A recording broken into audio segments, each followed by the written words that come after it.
हरि ओम ओम ऐं ओम। जय माँ सरस्वती। आत्मीय भक्तजनों, सप्रेम जय श्री हरि। आइए आज गीता वाणी की 100वीं कड़ी में एपिसोड नंबर 100 की संख्या पूर्ण होने जा रही है। उसमें सुनाने जा रहे हैं अष्टादश अध्याय यानी 18वें अध्याय से हम भगवान श्री कृष्ण की अमृतमयी वाणी 69, 70 और 71 श्लोक।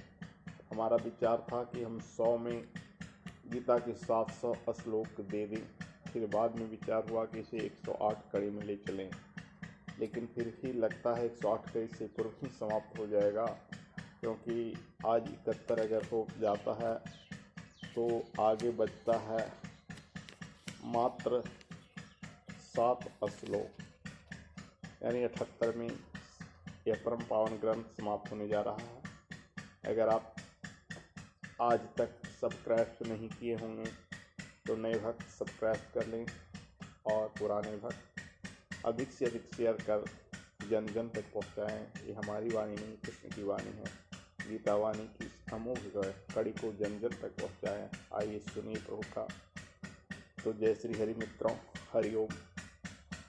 भगवान कृष्ण क्या कहते हैं?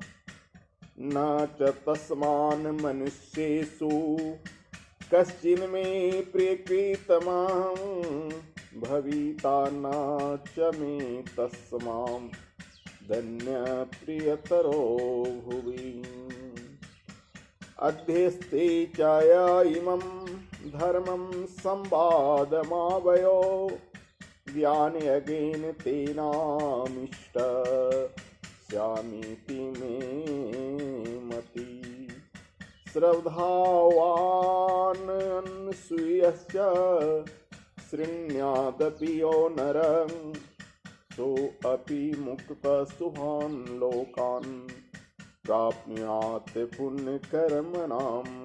भगवान श्री कृष्ण कहते हैं, क्या कहते हैं सुनिए, उससे बढ़कर मेरा प्रिय कार्य करने वाला मनुष्य कोई भी नहीं है। इससे बढ़कर यानी गीता का प्रचार प्रसार से बढ़कर, तथा पृथ्वी भर में उससे बढ़कर मेरा प्रिय कोई दूसरा भविष्य में होगा भी नहीं। यानी गीता की प्रचार प्रसार से बढ़कर कोई और प्रिय भगवान का नहीं है, नहीं होगा। जो पुरुष इस धर्म में हम दोनों के संवाद को यानी भगवान कृष्ण और अर्जुन के संवाद को, गीता शास्त्र को पढ़ेगा, उसके द्वारा भी मैं ज्ञान यज्ञ से पूजित होऊंगा, ऐसा मेरा मत है। यानी श्री कृष्ण अर्जुन की संवाद रूपी परम पावन गीता ग्रंथ को जो नित्य पारायण करेगा, पाठ करेगा, उस पर भगवान की अहेतु की कृपा मिलेगी। और जो मनुष्य श्रद्धायुक्त और दोष दृष्टि से रहित होकर इस गीता शास्त्र का श्रवण भी करेगा, यानी सुनेगा भी, अगर पढ़ने योग्य नहीं है तो कम से कम सुने भी, तो वह सभी पापों से मुक्त होकर उत्तम कर्म करने वाले लोगों के में से जो उत्तम कर्म करने वालों के श्रेष्ठ लोगों को प्राप्त होगा। इसीलिए मैंने इस गीता वाणी नामक धारावाहिक बनाया है कि ताकि लोग इस व्यस्त दुनिया में अगर पढ़ ना सकें तो मात्र 2-3 श्लोक जिसे मैं नित्य पेश करता हूँ उसे सुन सकें, क्योंकि सुनने से भी कल्याण होता है, पढ़ने से भी कल्याण होता है।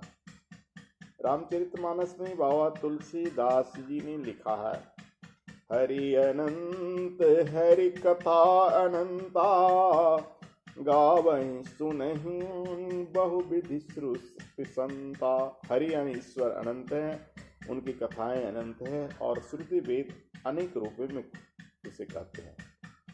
अगले श्लोक में, अगली चौपाई में कहते हैं, जे हरि कथा सुने नहीं काना श्रवण रंध्र पे ही अहि भवन समाना। जिसकी कान हरि की वाणी, हरि की कथा को नहीं सुनता है, उसका कान सांप के बील के समान है। यानी वो कान नहीं है, सांप का बील है। सोच जाओ, तुम अपने कान को सांप का बील बनाना चाहते हो, ये हरि की वाणी को, हरि की कथा को सुनना चाहते हो। आगे क्या कहते हैं, बड़ा सुंदर सा चौपाई है, भक्तिहीन नर सोहि कैसे लवन बिना बहु व्यंजन जैसे।